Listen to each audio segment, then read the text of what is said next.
चुनाव में 6,50,000 वोटर थे, उसमें से 1 लाख चोरी के।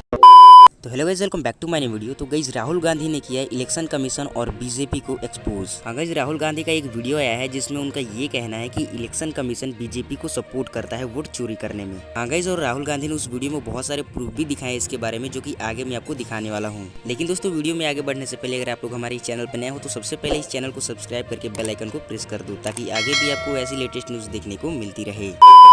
क्या इलेक्शन कमीशन बीजेपी की मदद कर रहा है? क्या इलेक्शन कमीशन ही इलेक्शन को चोरी करवा रहा है? इलेक्शन कमीशन डिजिटल डेटा नहीं देता है, फिजिकल डेटा देता है। मतलब लाखों कागज में वोटर लिस्ट दे देगा, मगर डिजिटल वोटर लिस्ट किसी को कभी नहीं देता। क्यों नहीं देता? कारण क्या है? कारण है कि अगर डिजिटल डेटा मिल जाए तो इलेक्शन कमीशन की सच्चाई पूरे देश को पता लगेगी। हमने टीम को बताया, मैंडेट दी कि आप जाके चेक कीजिए 5-7 सीटों पे, पता लगाइए कि चीटिंग हुई और अगर हुई तो कैसे हुई। टीम ने हमें एक दिन बताया कि 5-7 सीटों पे काम किया ही नहीं जा सकता। मैंने उनसे पूछा क्यों नहीं किया जा सकता?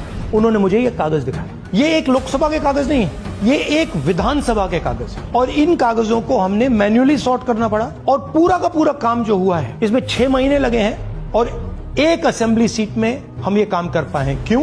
क्योंकि डिजिटल डेटा नहीं दिया जाता। अगर इलेक्शन कमीशन ने हमें डिजिटल डेटा दिया होता तो हम ये कार्रवाई पूरे देश में, हर लोकसभा में, हर विधानसभा में 15 मिनट में करके दिखा देते। हमने पहले इलेक्शन कमीशन से इलेक्ट्रॉनिक वोटर लिस्ट मांगी थी, सीसीटीवी फुटेज मांगी थी। उन्होंने अपना काम नहीं किया, हमें नहीं दिया।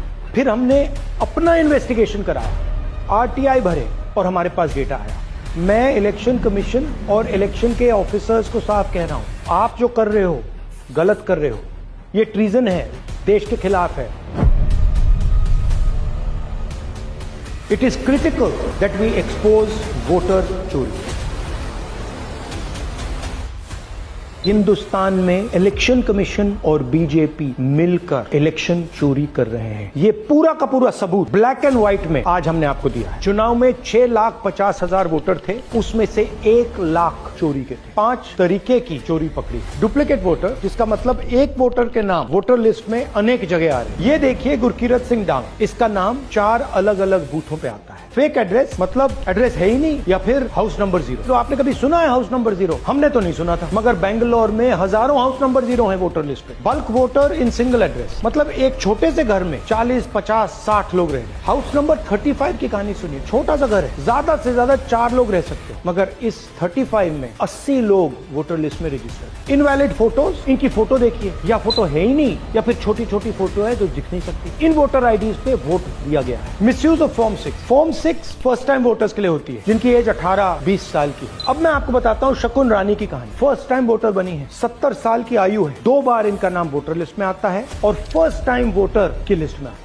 ये फर्स्ट टाइम वोटर हो ही नहीं सकता। तो क्या शकुन रानी जी ने वोट किया या किसी और ने शकुन रानी जी के लिए वोट? हमने ये रिसर्च सिर्फ एक लोकसभा में, एक विधानसभा सीट में, मगर मुझमें अब पूरा भरोसा है कि ऐसी 100 से ज्यादा सीटें हैं हिंदुस्तान में। जो यहाँ हुआ है उन सीटों में भी हुआ है। और याद रखिए, अगर बीजेपी को 10-15 सीटें कम आती तो आज नरेंद्र मोदी प्रधानमंत्री नहीं होते, इंडिया गठबंधन की सरकार होती।